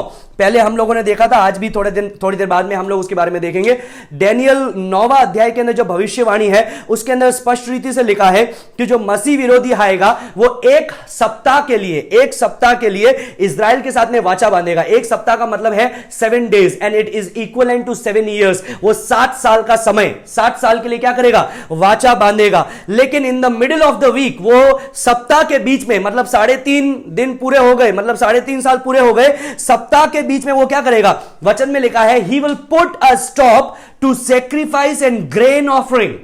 वो मेल बलि और होम बलि को बंद करवा देगा। तो मेल बलि और होम बलि को अगर बंद करवा दिया तो सबसे पहला प्रश्न यह है, मेल बलि और होम बलि चढ़ाएंगे कहां पर? इसका मतलब उस समय में भी मंदिर होगा, उस 60 साल के समय में भी मंदिर होगा। क्योंकि लेजिटिमेटली अगर परमेश्वर के वचन से हम लोग देखते हैं तो मंदिर ही वो जगह है जहां पर मेल बलि और होम बलि चढ़ाई जाती है। सो God is depicting him that the temple will be rebuilt। परमेश्वर का वो मंदिर बनाया जाएगा इस 60 साल के समय में भी। दानियेल नबी की पुस्तक 12वां अध्याय लिख दीजिए, दानियेल 12, दानियेल चैप्टर 12 वर्स 11 में ऐसा इस प्रकार से लिखा है, talks about the restore of the temple. Verse 11 में ऐसा लिखा है, from the time that the regular sacrifice is abolished and the abomination of dissolution is set up, there will be 1290 days। अभी इन बातों को याद रखिएगा। दानियेल 12 का 11 में क्या लिखा है? वो इस प्रकार से लिखा है कि वो मंदिर बनाए, वो sorry, let me read out in Hindi only, तभी पता चलेगा उसका वचन में क्या लिखा है। कुछ चीजें ऐसी है इंग्लिश से एकदम हिंदी में ठीक सटीक नहीं हो पाता है, इसलिए I would rather open the word and read it for you. 12 का 11 में इस प्रकार से लिखा है, जब से नित्य होम बलि उठाई जाएगी। नित्य होम बलि उठाई जाएगी, इसका मतलब क्या है? होम बलि उठा ली जाएगी, मतलब वो 60 साल का समय के अंदर होम बलि चालू होगी, लेकिन बीच के सप्ताह में 3.5 साल बाद में वो होम बलि उठा ली जाएगी। मसीह विरोधी होम बलि नहीं करने देगा। और फिर वहां पर ऐसा लिखा है, और वह घिनौनी वस्तु जो उजाड़ करा देती है स्थापित की जाएगी, तब से 1290 दिन बीतेंगे। मतलब अंत होने के लिए, इजराइल के लिए अंत होने के लिए कितने दिन बीतेंगे? 1290 दिन बीतेंगे। अभी 1260 दिन अंतिम का है, जो 3.5 साल जिसको बोलते हैं, 42 महीना बोलते हैं, 1260 दिन बोलते हैं। तो ये बाकी के 75 दिन का मतलब क्या है वो मैं आपको थोड़ी देर बाद में बताऊंगा। लेकिन अभी के लिए मैं आपको यह बताना चाहता हूं कि वो लिखा है कि 1290 दिन बीतेंगे, मतलब आखिरी 3.5 साल। तो इसका मतलब बीच में वो अबोमिनेशन ऑफ द डिसोल्यूशन होगा, मतलब घृणित वस्तु बैठेगी। अभी घृणित वस्तु का बैठने का मतलब क्या है? मसीह विरोधी परमेश्वर की जगह अपने आप को स्थापित करेगा। वो बोलेगा कि तुम मेरी पूजा करो, मैं ही ईश्वर हूं।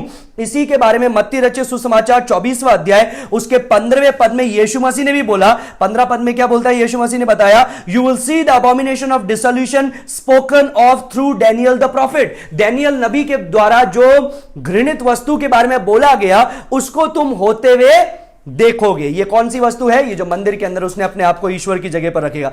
दूसरा थिस्सलुनीकियों 2 का 4, ये एकदम विशेष है, लिख दीजिए। दूसरा थिस्सलुनीकियों दूसरा अध्याय उसका 4 पद, वहां पर ऐसा लिखा है मसीह विरोधी के बारे में.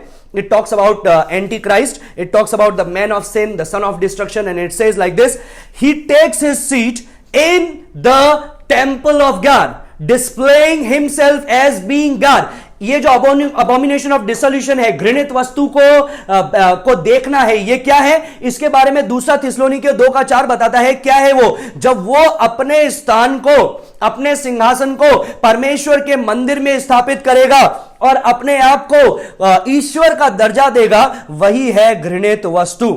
सो याद रखिएगा, सबसे पहले उसने इज़राइल के साथ में 7 साल की वाचा बांधी. इज़राइल ने सोचा ये एक अच्छा लीडर है, ये हमको सेफ्टी प्रदान कर रहा है, ये हमको मंदिर बनाने में मदद कर रहा है, ये हमको स्वतंत्रता दे रहा है आराधना करने के लिए. But in the middle week 3.5 साल जब पूरे हो जाएंगे तो वो देखेंगे कि ये अपने आप को मंदिर में उसने रख दिया, और वो क्या करेगा? वो इज़राइलियों को नाश करेगा, वो मसीहों को नाश करेगा, और वो लोगों की हत्या करने लग जाएगा. Now these scripture then conclusively tells us, जो भी पद अभी तक हम लोगों ने पढ़े हैं, ये हमको क्या बताता है? ये हमको बताता है कि सिर्फ पुराने नियम की भविष्यवाणियां 1000 साल के समय के मंदिर के लिए नहीं है, ये है वो ट्रिब्युलेशन के समय के मंदिर के लिए भी, जो मंदिर बनाया जाएगा. जब यहूदी लोग 3.5 साल बीत जाएंगे तो मसीह विरोधी अपने आप को यहूदियों के मंदिर में या परमेश्वर के मंदिर में रख देगा. By the way, this will be the 4th temple. This will be the 4th temple. There will be in total 5 temples that we see in the world. पहला टेम्पल किसने बनाया था? पहला यरूशलेम का मंदिर किसने बनाया था? पहला यरूशलेम का मंदिर किसने बनाया था एंजल? सुलेमान ने. पहला यरूशलेम का मंदिर बनाया गया था सुलेमान ने, वो नष्ट कर दिया गया. दूसरा मंदिर बनाया गया जरूबाबेल ने, वो नष्ट कर दिया गया. तीसरा मंदिर बनाया गया था हेरोद ने, जो नष्ट कर दिया गया AD 70 के अंदर. चौथा मंदिर बनाया जाएगा ये क्लेश के समय के यहूदियों के द्वारा, जो मसीह विरोधी के साथ में 7 साल की वाचा बांधने के बाद में बनाया जाएगा. और फिर 5वां मंदिर हम लोग देखते हैं जो मिलेनियल किंगडम के अंदर होने वाला है, महाशताब्दी काल, यीशु का 1000 साल का जो समय होगा, उस समय होने वाला है, वो 5वां मंदिर होगा. Now, this is the dream, this is the passion of many Orthodox Jews. याद रखिएगा, कई जो ऑर्थोडॉक्स यहूदी हैं, मतलब सच्चे यहूदी हैं, ये उनका सपना है, ये उनकी इच्छा है, और वो लोग इंतजार कर रहे हैं मोरे पर्वत पर, माउंट मोराया पे, मोरे पर्वत पर अपने इस मंदिर को बनाने के लिए. लेकिन याद रखिएगा, अभी मोरे पर्वत पर मुसलमानों की एक बहुत ही पवित्र जगह है, 2nd holiest place for Muslims, and it is called the Dome of the Rock. So tribulation के समय में वो मंदिर बनाया जाएगा, and their old style of worship will be renewed. उनका जो पुराना तरीका था आराधना का, जो वो पहले करते थे, वो क्या होगा? फिर से वो जारी हो जाएगा. और अभी तो कभी सेक्युलर यहूदी, ज्यादातर जो है वो सेक्युलर यहूदी है, they don't believe in God, वो परमेश्वर में भी ज्यादा विश्वास नहीं करते, उनको कोई लेना देना नहीं है, ऐसे ही अपने जीवन को सांसारिकता में बिताते हैं. और जो सच्चे यहूदी है, जो सचमुच में उस दिन के बारे में सोच रहे हैं, देख रहे हैं, इंतजार कर रहे हैं, पैशन है उनको, वो थोड़े से ही है, मुट्ठी भर है. लेकिन इस समय में जब उनके ट्रेडिशंस रिन्यूड होंगे, जब उनकी सारी जो पुरानी कार्यकलाप जो थे वो रिन्यूड होगी, तो उनके दिल में एक भूख और प्यास जगेगी मसीहा के लिए. जब वो मेल बलि, होम बलि चढ़ाएंगे, तो उनके दिल में एक भूख और प्यास जगेगी मसीहा के लिए. और उस समय सुसमाचार प्रचार किया जाएगा इस 7 साल के समय में. किसके द्वारा? 1,44,000 यहूदी प्रचारक खड़े होकर के परमेश्वर का प्रचार करेंगे, यीशु का प्रचार करेंगे. स्वर्गदूत उड़ करके यीशु का प्रचार करेंगे, सुसमाचार का प्रचार करेंगे. अन्य जाति के लोग जो बचाए जाएंगे, विश्वासी होंगे, वे लोग प्रचार करेंगे. जो 2 गवाह यहां पर 11वें अध्याय में देखते हैं, वे लोग प्रचार करेंगे. तो यहूदी लोगों के दिल में होगा कि क्यों ना हम यीशु को जाने, यीशु आखिर कौन है, और ये उनके दिमाग में एक प्रश्न उठेगा, और वे क्या करेंगे? फिर से यीशु के पास में जाने के लिए ट्राई करेंगे, मसीहा को खोजने के लिए ट्राई करेंगे. और उस समय मसीह विरोधी बोलेगा, एंटी क्राइस्ट बोलेगा, that's it, that's enough, and he will place himself in the position of God. वो अपने आप को उस मंदिर के अंदर रख देगा, अपनी मूर्ति को मंदिर में स्थापित कर देगा, और लोगों से बोलेगा कि तुम मेरी पूजा करो. That's what we see in Revelation chapter 13 verse 14 to 15. Angel पढ़ने में मदद करेगी. प्रकाशित वाक्य 13 उसका 14 और 15 लिखते जाइएगा ये सारे पद. प्रकाशित वाक्य 13, 14 और 15. I hope you are understanding these things. I am making it very simple. हाँ, पढ़िए. उन चिन्हों के कारण जिन्हें उस पशु के सामने दिखाने का अधिकार उसे दिया गया था, पशु के सामने दिखाने का अधिकार उसे दिया गया था। वह पृथ्वी के रहने वालों को भरमाता था पृथ्वी के रहने वालों को वो क्या कर रहा है? भरमा रहा है। हाँ, और पृथ्वी के रहने वालों से कहता था और पृथ्वी के रहने वालों से यूं कहता था कि जिस पशु के तलवार लगी थी, जिस पशु के तलवार लगी थी वह जी गया है, वो जी गया है। मतलब वो अपने आप को परमेश्वर के स्थान पे रख रहा है। हाँ, उसकी मूर्ति बनाओ, उसकी मूर्ति बनाओ। उसे पशु की मूर्ति में प्राण डालने का अधिकार दिया गया हाँ, है। उसे पशु की मूर्ति में प्राण डालने का अधिकार दिया गया।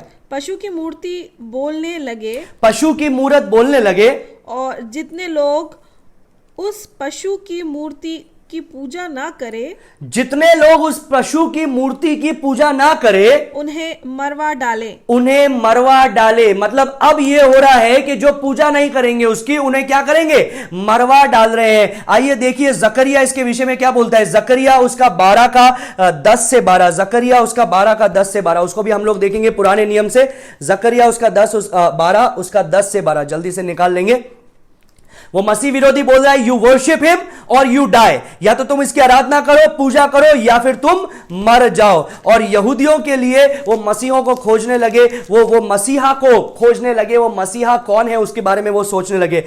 एंड जकरिया chapter 12 verse 10 to 12 becomes a reality for them। क्या लिखा है जकरिया 12 का 10 और 12 में? मैं दाऊद के घराने और यरूशलेम के निवासियों पर अपना अनुग्रह करने वाली और प्रार्थना सिखाने वाली आत्मा उंडेलूंगा। आत्मा उंडेलूंगा। अभी किसका उद्धार हो रहा है? ये दाऊद के घराने, इस्राएल के घराने का उद्धार होने का समय है। आगे, तब वे मुझे ताकेंगे, तब वो मुझे ढूंढेंगे, मुझे ताकेंगे। आगे, अर्थात जिसे उन्होंने बेधा था, जिसे उन्होंने बेधा था, अब वो मुझे ढूंढेंगे, अब वो मुझे ताकेंगे। अब उनके जीवन में एक थर्स्ट और एक प्यास उगेगी। आगे, और उसके लिए ऐसे रोएंगे जैसे इकलौते पुत्र के लिए रोते। जैसे इकलौते पुत्र के लिए रो रहे हैं वैसे वो यीशु के लिए रोएंगे। आज नहीं रो रहे हैं, वो उस समय में रोएंगे। आगे, रोते पीटते हैं और ऐसा भारी शोक करेंगे जैसे पहलोटे के लिए करते हैं, जैसे पहलोटे के लिए करते हैं ऐसा शोक करेंगे। आगे, उस समय यरूशलेम में इतना रोना पीटना होगा हाँ। जैसे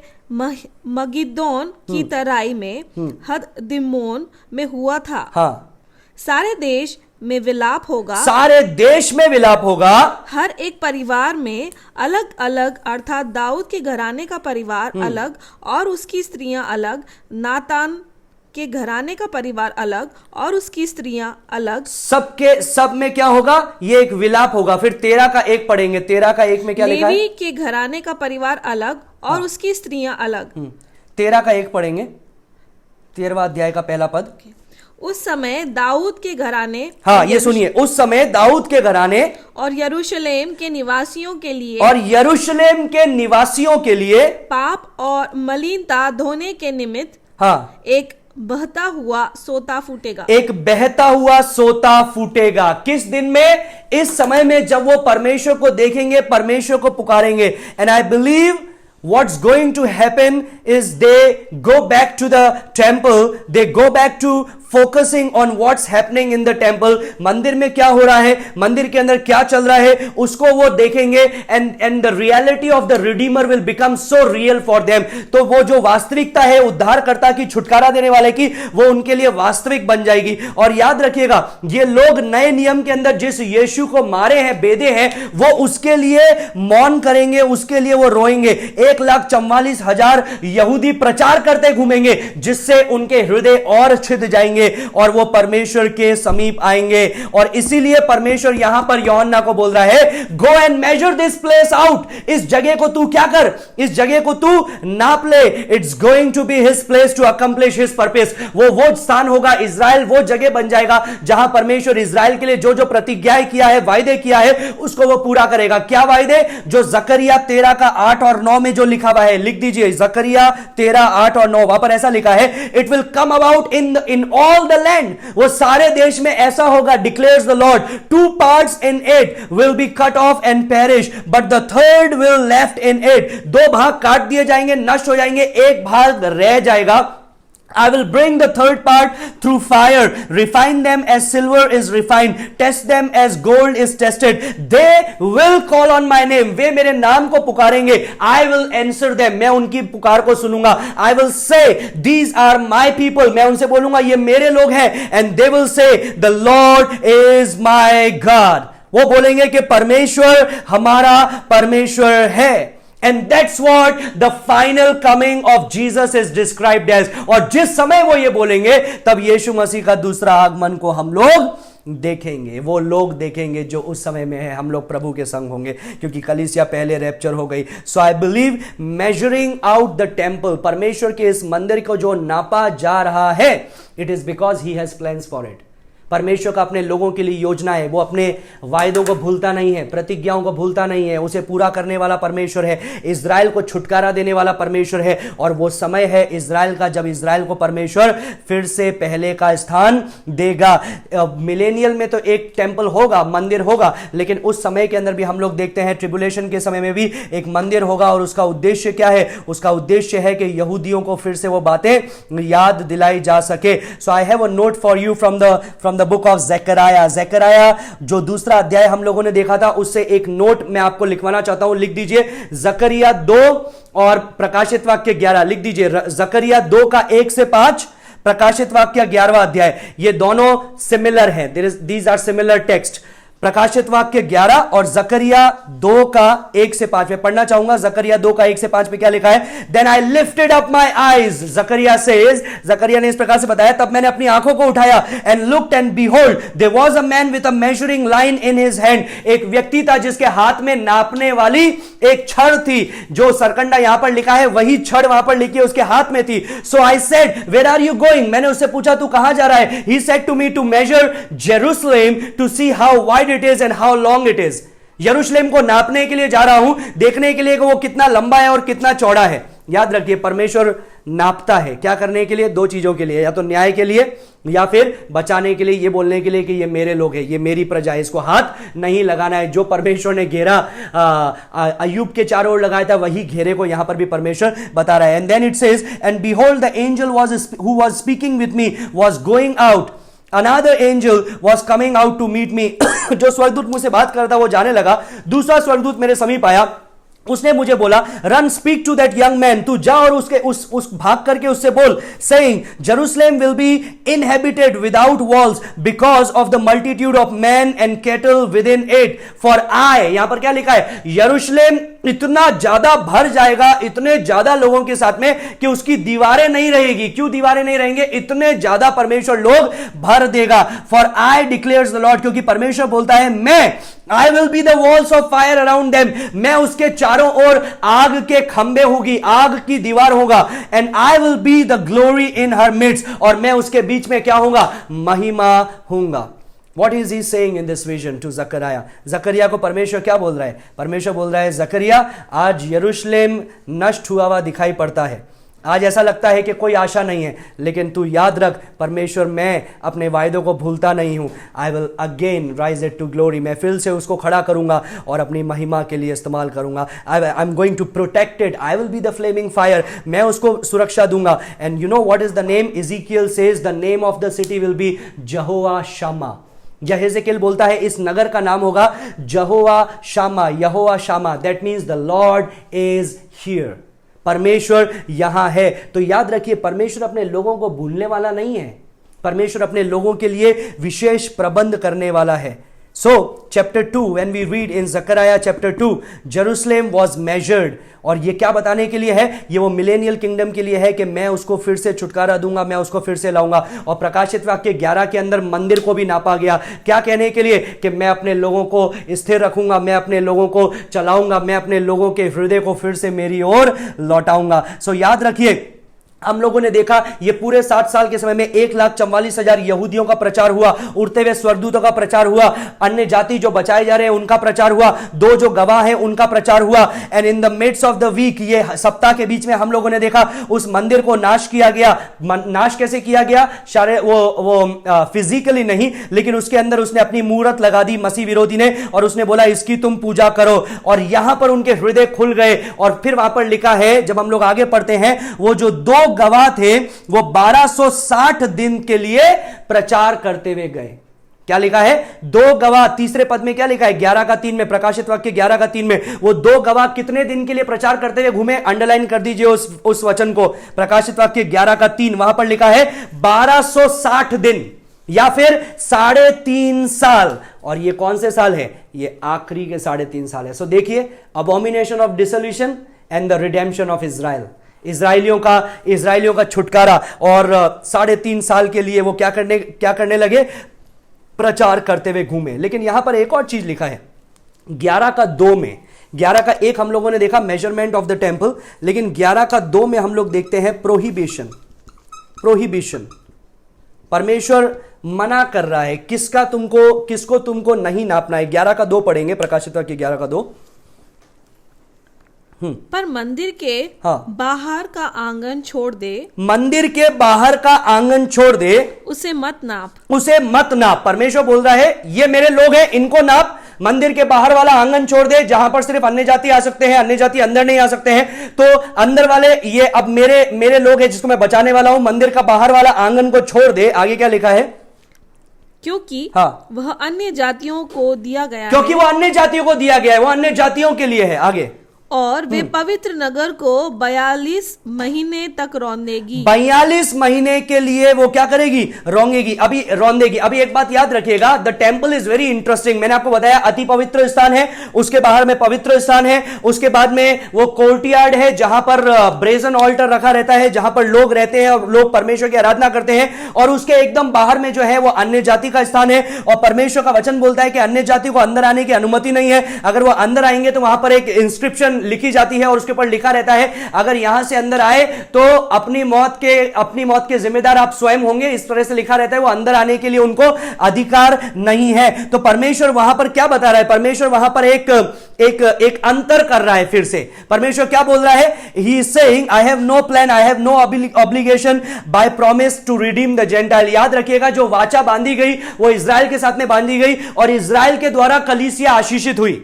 इजराइल के द्वारा उद्धार आया, इजराइल के द्वारा छुटकारा आया, इजराइल के द्वारा कलीसिया आशीषित हुई। परमेश्वर ने वचन में कभी नहीं लिखा है कि सारे अन्य जाति के लोग बचाए जाएंगे, लेकिन परमेश्वर ने अपने वचन में लिखा है कि इजराइल सारी बचाई जाएगी। तो क्या इसका मतलब यह है कि वो सेकंड कैटेगरी है? हमको नहीं पता है, लेकिन परमेश्वर का वचन जो बताता है वो स्थिर बताता है, वो सही बताता है। प्रेरितों 21:28 लिख दीजिए, प्रेरितों 21:28। वहां पर इस प्रकार से लिखा जाता है कि man of Israel come to your aid, come to our aid, के हे इजराइल के लोग तुम हमारे सम्मुख आओ। क्यों? क्योंकि ये लोग क्या कर रहे हैं? प्रचार कर रहे हैं। किसके बारे में लिखा है? पौलुस के बारे में, जो वहां पर प्रचार करता था। और वहां पर उसने क्या इल्जाम लगाया? इल्जाम ये लगाया कि अन्य जाति को लेकर के ये मंदिर के अंदर प्रवेश कर रहे हैं। मतलब अन्य जाति का मंदिर में आना बिल्कुल उनके लिए एकदम गैर मजहबी है। उनको अंदर आने की अनुमति नहीं है। Just a footnote idea for you, ये आपके लिए सिर्फ एक विचार है कि कलीसिया इस समय में नहीं है। मैं ये विश्वास करता हूं कलीसिया यहां पर नहीं है। And this gives us a clear idea of it. परमेश्वर का वचन यहां पर हमको साफ बताता है। क्यों मैं ऐसा कह सकता हूं? क्योंकि ये कलीसियाई युग के जैसा प्रदर्शित नहीं होता है, प्रकट नहीं होता है। आपको पता है कोलोसियों 3:11 में क्या लिखा है? वचन लिख लीजिए, बाद में पढ़िएगा। कोलोसियों 3:11, इफिसियों 2:14 से 16। कोलोसियों 3:11 लिख दीजिए, इफिसियों 2:14 से 16 लिख दीजिए। कलीसिया युग के लिए क्या लिखा है? कलीसिया युग क्या है? मसीह के अंदर कोई अन्य जाति नहीं है और कोई यहूदी नहीं है। इफिसियों 2 के अंदर क्या लिखा है कि जो बीच की जो दीवार थी, जो मतभेद करने वाली थी, और बीच का जो बॉर्डर था अन्य जाति और यहूदी के बीच में, परमेश्वर ने उसे क्या किया है? तोड़ दिया है। लेकिन यह समय के अंदर वो बॉर्डर परमेश्वर फिर से खड़ा कर रहा है। क्या करने के लिए?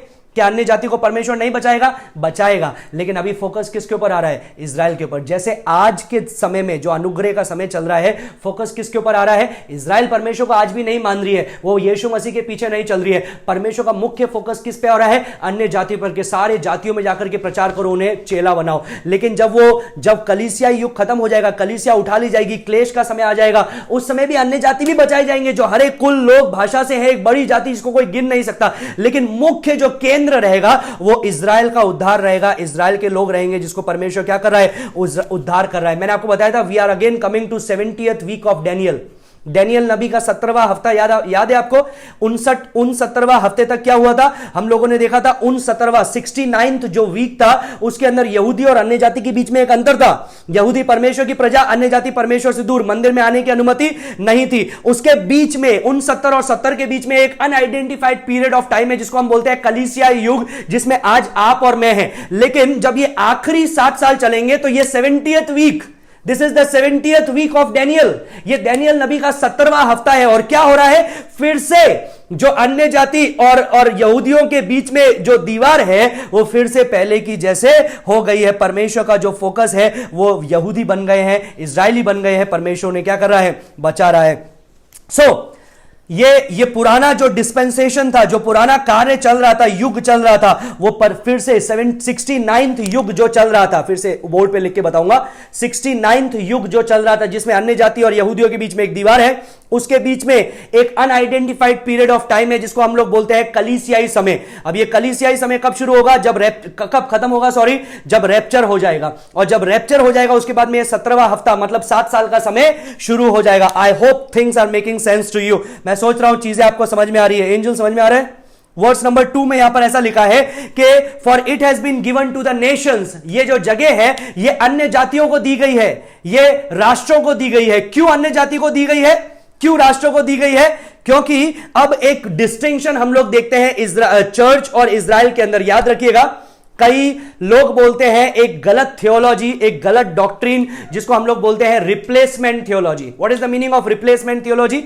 बदलाव का धर्म ज्ञान का मतलब क्या है? दे से Israel, the promises that God has made with Israel, now it's not going to fulfill because church has taken the place of Israel. वो लोग बोलते हैं कलीसिया का स्थान, कलीसिया ने इजराइल का स्थान ले चुका है। कलीसिया ने किसका स्थान ले लिया? इजराइल का। अभी इजराइल के साथ में जो वादे किए थे वो सारे वादे कलीसिया के साथ में पूरे होंगे और जो इजराइल को वादे किए गए थे वो पूरे नहीं होंगे। लेकिन यहां पर परमेश्वर हमको बता रहा है कि परमेश्वर के किए गए वायदे परमेश्वर भूलता नहीं है, इंकार नहीं करता है, उसे पूरा करता है। So what's going to happen? क्या होने वाला है? क्या होगा? The Jews are going to want to worship there. यहूदी सोचेंगे कि हम जाएं और परमेश्वर की उस मंदिर में आराधना करें, लेकिन जो मसीह विरोधी हैं और जो जेंटाइल्स है वो उसको डिस्ट्रॉय करेंगे, वो उसको डिसेक्रेट करेंगे। जो हम लोगों ने अभी देखा अबोमिनेशन ऑफ डिसोल्यूशन, मतलब घृणित वस्तु का उस मंदिर में आना, वो उसको इंकार करेंगे, वो उसको मंदिर को भ्रष्ट करेंगे। Now Luke chapter 21 verse 24, what does it say? लूका 21 का 24 में यीशु मसीह ने क्या बताया? जब अंत समय के बारे में बता रहा था उसने बोला the times of the gentiles, these are the times of the gentiles. क्या लिखा है? ये अन्य जाति का समय होगा जब अन्य जाति क्या करेगी? यहूदियों के मंदिर को नाश करेगी, यहूदियों के मंदिर की तौहीन करेगी, and this will be that time. याद रखिएगा, परमेश्वर ने अशूर का इस्तेमाल लिया था पुराने समय के अंदर इजराइलियों को नाश करने के लिए। परमेश्वर ने कसदियों का इस्तेमाल लिया था इजराइलियों को नाश करने के लिए। बेबीलोन का इस्तेमाल लिया था इजराइलियों को नाश करने के लिए। फारस का इस्तेमाल किया था इजराइलियों को नाश करने के लिए। ग्रीस और रोम का इस्तेमाल किया था इजराइल को नाश करने के लिए। टर्क्स और इंग्लिश और अरब्स का इस्तेमाल किया था इजराइलियों को नाश करने के लिए। लेकिन याद रखिए, इजराइल और यरूशलेम हमेशा सताए गए लोग हैं, लेकिन परमेश्वर ने जो उनसे वादे किए हैं वो परमेश्वर पूरा करने वाला है। Now let's go back to Daniel chapter 8 verse 9 to 14। Daniel नबी की पुस्तक 8वां अध्याय 9 से 14 में फिर से जाएंगे, निकाल लीजिए। डैनियल 8 उसका 9 से 14। There we see gentile armies, they are coming to destroy the place of यरूशलेम। यरूशलेम के नगर को नाश करने के लिए, उस मंदिर को नाश करने के लिए अन्य जाति की एक बड़ी सेना आ रही है। मैंने आपको बताया था, बाद में आप पढ़िएगा डैनियल उसका 8 का 9 से 14 आप लिख दीजिए। वहां पर हम लोग देखते हैं दक्षिण से एक राज्य चढ़ाई किया, उत्तर से एक राज्य चढ़ाई किया। हम लोगों ने देखा मसीह विरोधी ने सबको हरा दिया और मसीह विरोधी ने अपने स्थान को उस 2 समुद्रों के बीच में बनाया जो यरूशलेम है, और परमेश्वर के मंदिर में उसने अपने आप को रख दिया और अपने आप को ईश्वर घोषित कर दिया। Now when we come to Revelation chapter 13 verse 5, प्रकाशित वाक्य 13 का 5 में जब हम आते हैं तो हम लोग देखते हैं कि मसीह विरोधी क्या कर रहा है? मसीह विरोधी एक घमंड से कुछ बात को कर रहा है। ये कब होगा? जब डैनियल 8 का 9 से 14 जब ये चीजें हो रही है, तब मसीह विरोधी क्या करेगा? जो प्रकाशित वाक्य 13 का 5 में लिखा है, वहां पर क्या लिखा है? प्रकाशित वाक्य 13 का 5 में वहां पर ऐसा कहता है, बड़े बोलने और निंदा करने के लिए उसे एक मुंह दिया गया और उसे 42 महीने तक काम करने का अधिकार दिया गया। कितने महीने तक? 42 मंथ्स, याद रखिएगा 42 मंथ्स। कितने दिन तक वो दो गवाह प्रचार करेंगे? 1260 डेज। कब बीच के 3.5 साल पूरे होने के बाद में मसीह विरोधी अपने आप को मंदिर में रख देगा? इजरायली सच्चे मसीहा को तलाशेंगे, परमेश्वर की ओर देखेंगे। कितने साल बचे लेफ्ट ओवर? 3.5 साल। अभी याद रखिएगा, ये तीनों चीजें एक ही समय को बताती है, वो अंत समय को बता रही है। ये तीनों चीजें एक ही समय को, अंत समय को बता रही है। प्रकाशित वाक्य 12 के अंदर जब हम लोग देखते हैं, हम लोग कुछ दिनों के अंदर वहां पर आने वाले हैं, 12 के अंदर फॉर एग्जाम्पल वहां पर ऐसा लिखा है, स्त्री जो है वो उसने क्या किया? वो मरुभूमि के अंदर भागी। मैं पढ़ना चाहूंगा 12:6 में ऐसा लिखा है, और वह स्त्री, कौन स्त्री है? ये इज़राइल के बारे में बोल रहा है। वह स्त्री उस जंगल को भाग गई जहां परमेश्वर की ओर से उसके लिए एक जगह तैयार की गई थी। मतलब परमेश्वर अपने लोगों को, इज़राइल को बचा रहा है। क्यों? परमेश्वर ने यहां पर उसको दर्शन दिया यूहन्ना को, और बोल रहा है इसको तू नाप ले। मतलब ये मेरी प्रजा है, मैं इनको सुरक्षित रखूंगा, मैं इनको छुटकारा दूंगा, ये मेरे लोग फिर से होंगे, मैं इनका ईश्वर हूंगा, और ये जरूर होने वाला है। और यही चीज हम लोग हर जगह पर देख रहे हैं। दानियेल के द्वारा देख रहे हैं, प्रकाशित वाक्य के द्वारा देख रहे हैं, यहेजकेल के द्वारा देख रहे हैं। अभी प्रकाशित वाक्य 12:6 में क्या लिखा है? वो स्त्री जंगल की ओर भागी जहां पर परमेश्वर ने उसके लिए एक जगह तैयार करके रखा था कि वहां वह 1260 दिन तक पाली जाए। अंडरलाइन कर दीजिए, कितने दिन? 1260 दिन। इसका मतलब क्या है? आखिरी 3.5 साल। नाउ गेट दिस पिक्चर, इसको आप समझ लीजिए यहां पर हो क्या रहा है। फर्स्ट हम लोगों ने देखा, पहले 3.5 साल के अंदर इज़राइल का मंदिर बना दिया गया, जो 7 साल तक के समय तक के लिए रहेगा। ये मंदिर जब बना दिया गया, उनके जो पुराने रीति रिवाज थे, जो मेल बलि, होम बलि, अन्न बलि थी, वो फिर से चढ़ाने लग गए वे लोग। लेकिन अब क्या हुआ? बीच के अंदर जब वो आए यरूशलेम के अंदर, मसीह विरोधी ने अपने आप को परमेश्वर के स्थान पर रख दिया, कई यहूदियों को मार डाला, और फिर 12:6 यहूदियों को परमेश्वर ने जंगल में लेकर के गया, मरुभूमि में लेकर के गया, डेजर्ट में लेकर के गया, और वहां 1260 दिन के लिए परमेश्वर ने उनके लिए एक स्थान को सुरक्षित रखा। And many theologians they believe that place is Petra. वो पेट्रा शब्द आप देखिएगा, ऑनलाइन सर्च कीजिएगा, जो पेट्रा जो जगह है इज़राइल के अंदर जो आप देखेंगे, वो एक बड़े से पहाड़, चट्टान के पहाड़ में गुफाएं हैं, जो परमेश्वर, कई लोग सोचते हैं कि ये वो जगह है जो एक सिटी की जैसे है, which is a massive limestone city, और उसका गेट बहुत ज्यादा बड़ा नहीं है, छोटा दरवाजा है, और उसके अंदर परमेश्वर उनको 1260 दिन के लिए सुरक्षित रखेगा। और ये सारे दिन 1,44,000 यहूदी प्रचार करते रहेंगे। नाउ रेवलेशन चैप्टर 12 वर्स 14 क्या कहता है? 12:14 में लिखा है, पर उस स्त्री को बड़े उकाब के 2 पंख दिए गए कि सांप के सामने से उड़कर जंगल में उस जगह पहुंच जाए जहां वो एक समय और समयों और आधे समय तक पाली जाएगी। क्या लिखा है? एक समय और समयों और आधे समय। कितना हो गया?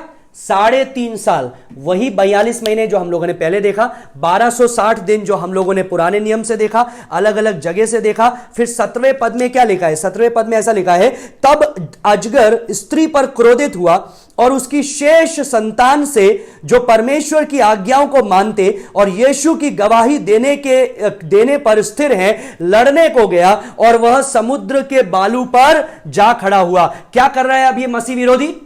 ये जब इज़राइल को नहीं मार पाया क्योंकि परमेश्वर ने 1260 दिन के लिए उनको सुरक्षित रखा, क्योंकि उसका दर्शन पहले परमेश्वर ने यहां पर 11:1 और 2 में यूहन्ना को दे दिया कि परमेश्वर नाप रहा है अपने लोगों को सुरक्षित रखने के लिए। जब 42 महीने तक अन्य जाति के लोगों को परमेश्वर ने बोला इसको तुम मत नापो 42 महीने के लिए, ये लोग चढ़ाई करेंगे, ये लोग आक्रमण करेंगे। लेकिन उस 42 महीने 3.5 साल समयों और आधा समय 1260 दिन के लिए परमेश्वर अपने जाति इज़राइल को सुरक्षित रखेगा एक स्थान पर, जिसको कई लोग मानते हैं पेट्रा का वो इस स्थान है। अब इस समय में क्या होगा? ये जो मसीह विरोधी है ये बौखलाया हुआ जाएगा, क्योंकि अब ये इज़राइलियों को नहीं मार पा रहा है, उनको बाहर नहीं निकाल पा रहा है, परमेश्वर ने उनको सुरक्षा देके रखा है। तो ये क्या करेगा? उस समय में जितने लोग मसीह बन रहे हैं, जो यीशु को स्वीकार कर रहे हैं, वो जाकर के उन लोगों को मारता जाएगा।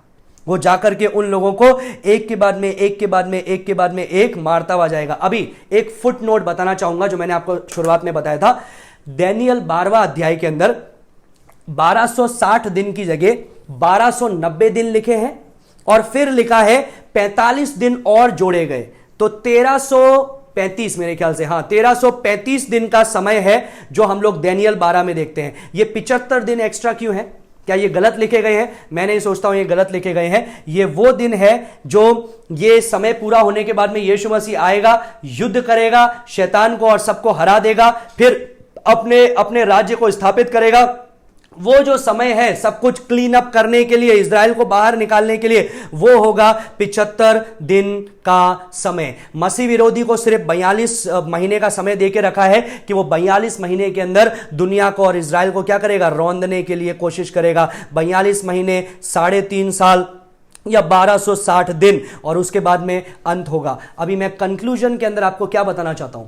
मैं ये बोलना चाहता हूं, God's promises are absolute, unbending and irrevocable. परमेश्वर के जो वादे हैं वो अटल है, अचल है। मैं आपको एक प्रश्न पूछना चाहता हूं, अगर आज हम ये कहेंगे मूसा ने पाप किया, परमेश्वर ने अपना किया गया वादे को निभाया नहीं, उसकी पाप की वजह से परमेश्वर ने अपना वादा तोड़ दिया, तो आप और मैं कैसे कह सकते हैं कि हमारे से किया गया वादा परमेश्वर निभाएगा? याद रखिए, क्या मूसा से किया गया वादा परमेश्वर ने निभाया? क्या मूसा कनान देश में प्रवेश किया? आप बोलेंगे नहीं सर, नहीं पास्टर जी, नहीं राज भैया, नहीं किया। मैं बोलूंगा किया। माउंट ऑफ ट्रांसफिगरेशन याद है? वो पर्वत याद है जब यीशु के साथ में उस पर्वत पर कौन कौन था?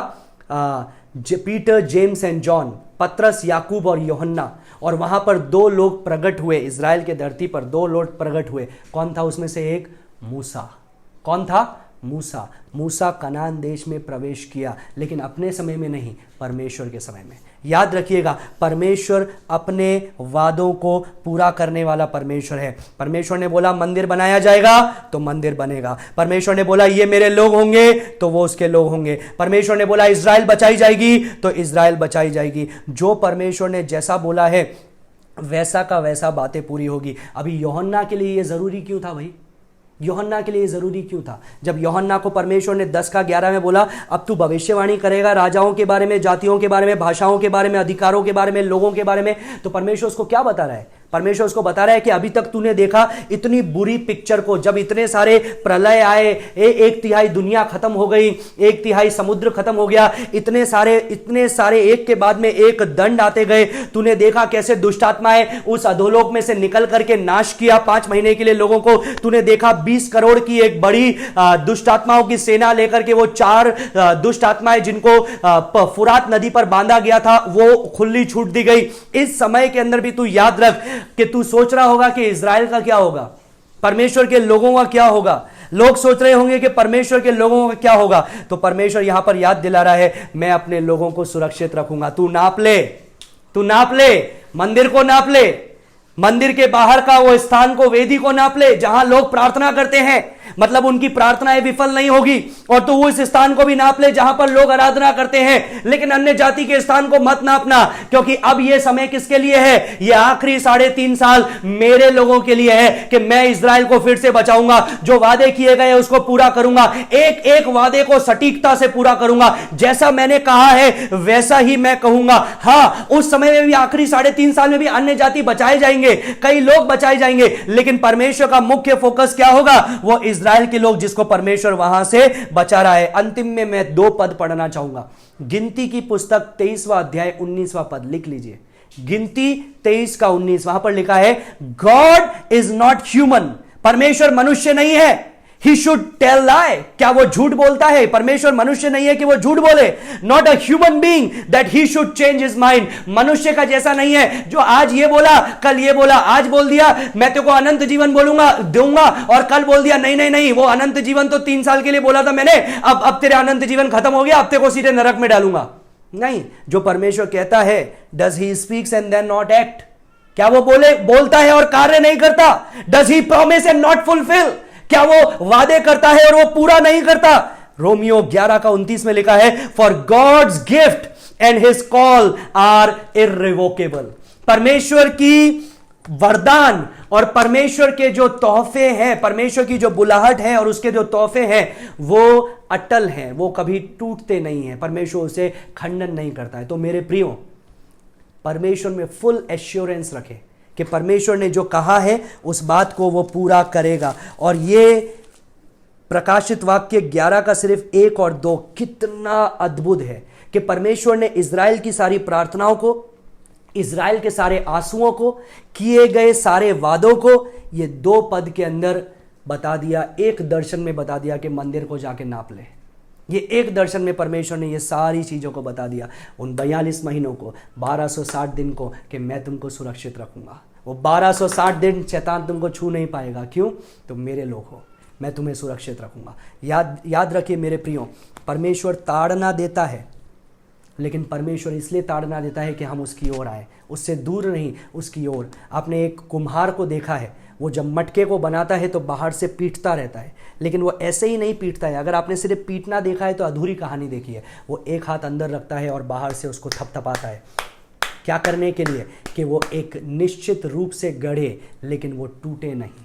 आज परमेश्वर आपके और मेरे साथ में भी यही कर रहा है। परमेश्वर का धन्यवाद दें, एश्योरेंस रखें कि अगर मैं परमेश्वर के द्वारा बुलाया गया हूं, अगर मुझे बुलाहट है तो परमेश्वर मुझे नहीं छोड़ेगा और परमेश्वर मुझे नहीं त्यागेगा। परमेश्वर इज़राइल को भी नहीं छोड़ेगा। मेरे प्रियो, इज़राइल के लिए प्रार्थना करें, इज़राइल के जगह के लिए प्रार्थना करें, उस लोगों के लिए प्रार्थना करें कि वो इस समय में परमेश्वर को जानने पाए। परमेश्वर आप में से प्रत्येक को आशीष दे। कल हम लोग आगे के पद देखेंगे और देखेंगे परमेश्वर हमको क्या बताता है। Hope this is a blessing to you, for it is a blessing to me indeed. मेरे लिए आशीष है, आपके लिए भी आशीष हो, आशा करता हूँ। आइए प्रार्थना करें। धन्यवाद देते हैं प्रभु इस समय के लिए, धन्यवाद देते हैं उन सारे प्रश्नों के लिए जिनके उत्तर तू अपने वचनों में हमें देता है। परमेश्वर, वो इज़राइल की आंसुओं के लिए, वो दुख और तकलीफ के लिए कि उनका एक अंत होगा। हालांकि उन्होंने तेरे को छोड़ा, लेकिन तेरा अनुग्रह इतना महान है, तेरी करुणा इतनी महान है जो हर सुबह नई होती है कि तू अपने लोगों को फिर से अपने पास लेकर के आता है, किए गए वादों को निभाता है। परमेश्वर धन्यवाद देते हैं कि तू अपने वादों को याद रखने वाला परमेश्वर है। तू मनुष्य के जैसा नहीं जो सोचता कुछ और है, करता कुछ और है, जो बोलता कुछ और है, करता कुछ और है, लेकिन परमेश्वर, तू परमेश्वर है और तू अपने किए गए वादों को एग्जैक्टली निभाता है। सारी चीज़ों में तेरे नाम को महिमा देते हैं। यीशु नासरी के नाम से मांगते हैं, सुनो ग्रहण कर पिता, आमीन। May God bless you all. Thank you.